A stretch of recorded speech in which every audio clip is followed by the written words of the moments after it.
ایک دل کو خوش کرنا بڑی بڑی عبادتوں سے افضل ہے۔ اگر کوئی شخص صوفیت کا دعویٰ کرتا ہے، صوفی ہونے کا دعویٰ کرتا ہے، اس کا اخلاق اچھا نہیں ہے تو وہ صوفی ہو ہی نہیں سکتا۔ یا بہت بڑے عالم ہو سکتے ہیں لیکن آپ ساتھ ساتھ منافق بھی ہو رہے ہیں۔ اس لیے شرق تا غرب جو اسلام کی جو روشنی پھیلی ہے وہ انہی صوفیہ کرام کے دم قدم سے پھیلی۔ ایک بار حضرت ابراہیم ادم رحمۃ اللہ علیہ ایک راستے سے گزر رہے تھے تو ایک جوان شخص جو گھوڑے پہ مست چلا آ رہا تھا وہ قریب پہنچتا ہے اور ان کو ایک کوڑا مارتا ہے۔ اللہ جل شانہ نے سورہ آل عمران میں ارشاد فرمایا ہے فَبِمَا رَحْمَةٍ مِّنَ اللَّهِ لِنتَ لَهُمْ وَلَوْ كُنتَ فَظًّا غَلِيظَ الْقَلْبِ لَانفَضُّوا مِنْ حَوْلِكَ۔ بس اللہ کی رحمت کی وجہ سے آپ ان کے لیے نرم مزاج ہیں، اور اگر آپ تندرست سخت دل ہوتے تو یہ آپ کے ارد گرد سے چھٹ جاتے۔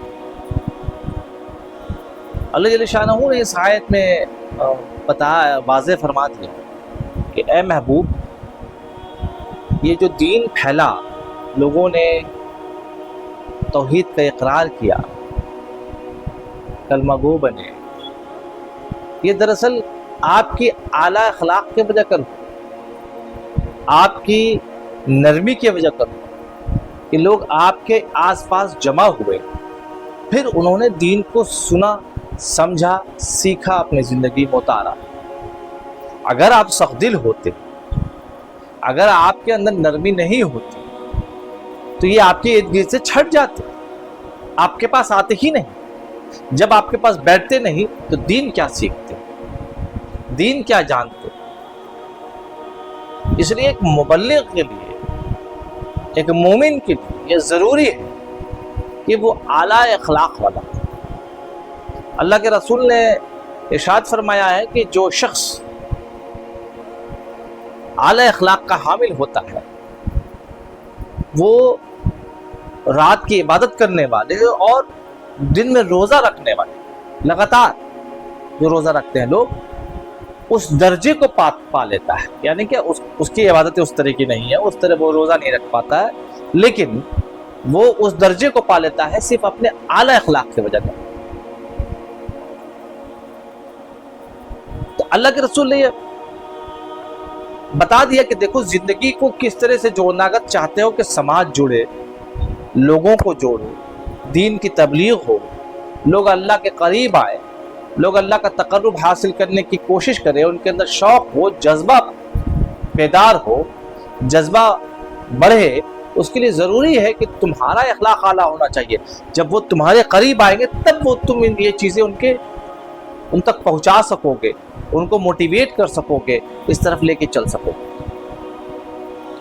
صوفیہ کرام نے اس کو بہت اچھے سے اپنی زندگی میں اتارا۔ اس لیے شرق تا غرب جو اسلام کی جو روشنی پھیلی ہے وہ انہی صوفیہ کرام کے دم قدم سے پھیلی۔ ایک بار حضرت ابراہیم ادم رحمۃ اللہ علیہ ایک راستے سے گزر رہے تھے تو ایک جوان شخص جو گھوڑے پہ مست چلا آ رہا تھا وہ قریب پہنچتا ہے اور ان کو ایک کوڑا مارتا ہے، اور اس کے بعد کہتا ہے کہ یہ شراب کا مٹکا ہے، اسے اپنے منزل تک پہنچا دو۔ حضرت ابراہیم ادم رحمۃ اللہ علیہ کوئی جواب نہیں دیتے اور اس مٹکے کو اٹھا کے اپنے سر پہ رکھ لیتے ہیں۔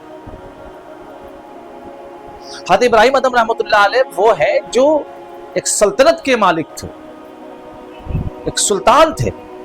سلطان کی طاقت جو آج کی جو حکمراں ہے اس سے کہیں زیادہ ہوتی تھی، اس کا فیصلہ آخری فیصلہ ہوتا تھا، اس میں کوئی اف بٹ نہیں تھی۔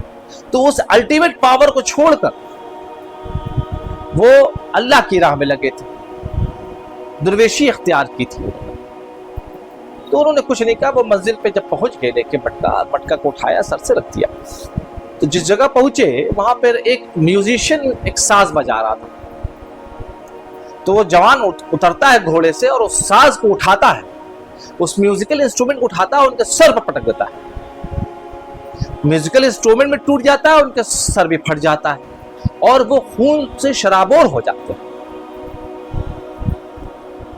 تو بغل میں دریائے دجلہ، وہ وہاں چلے جاتے ہیں اور خون صاف کرتے رہتے ہیں، کپڑے سے خون صاف کر رہے ہیں، سر سے خون صاف کر رہے ہیں، لیکن ان کے دماغ میں ایک ہی بات چل رہی ہے۔